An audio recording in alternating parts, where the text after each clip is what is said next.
ওদিকে নবী কান্দে, রব্বি হাবলি উম্মতি। রাসূল ডাক দে বলে, হাবিব আপনার কন্যা কান্দে বিচারের জন্য, আপনি কান্দেন মাফের জন্য। আজকে আপনি ফয়সালা দেন কোন দিকে যাব। আপনার মেয়ের কথা শুনবো না, আপনার কথা শুনবো। আমার নবীজি কয়, রব্বি কারীম একটু সময় দেন আপনারা, আমি যেয়ে দেখি। আমার নবী দৌড়ে আসছে, আসে দেখে ফাতিমা কান্দে। আমার নবী ডাকতে বলে, ফাতিমা রে তুমি কেন কান্দো? ফাতিমা ডাকতে বলে, আব্বা জান আপনি কি দেখতে পান না আমি মা, আমি জনম দুঃখিনী মা। আমার এক হাতে রক্ত মাখা জামা, যারা আমার সন্তান হত্যা করলো, আমি দুঃখিনী মা সহ্য করতে পারি না।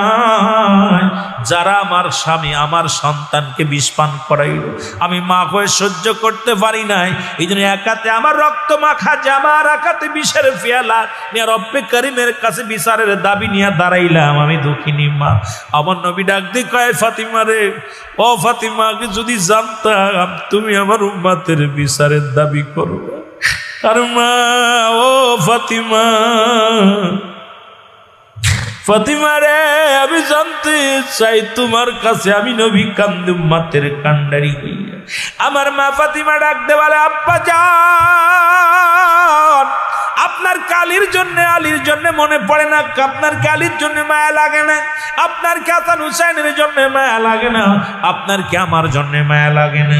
আমার নবী কয়, না রে ফাতিমা না, আমি নবী কান্দি আমার উম্মতের জন্য, আমি কান্দি আমার উম্মতের মায়ে। জোরে বলেন মারহাবা। আমার নবীজি বলে, ফাতিমা রে তুমি কান্দো না, আমি নবীজি উম্মতেরই কান্ডারি। নবীজির কান্না দেখে ফাতিমা বলে, আব্বা জান আমি আমার কলিজা দুটি সন্তানকে, আপনার আমার হাসান হুসাইনকে আপনার উম্মতের জন্য আমি মা হইয়া আমার সন্তানদেরকে আমি ইসলামের জন্য কোরবানি করে দিলাম। জোরে বলেন আমিন।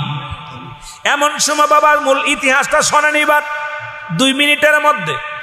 এমন সময় একদল মানুষ নবীর কাছে হাজির হয়ে যাবে, বলবি ইয়া রাসূলুল্লাহ, ইয়া হাবিবাল্লাহ, নবী গো আমাদেরকে একটু দয়া করেন। রাসূল বলবে, তোমরা কারা?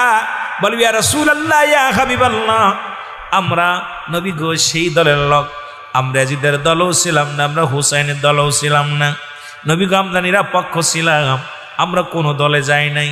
আমার নবীজি বলবেন, আমার হুসাইন যখন ওই কারবালার প্রান্তরিয়া মুহাম্মাদান বলে ডাক দিছে, আমার হুসাইন যখন চোখের পানি ছেড়ে নানাজি বলে ডাক দিছে, আমি সইতে পারি না। তোমরা যদি ওই দিন আমার হুসাইনের পক্ষে থাকতাম, আমার হুসাইন কিভাবে মারতে পারতো না। আমি নবী সহ্য করতে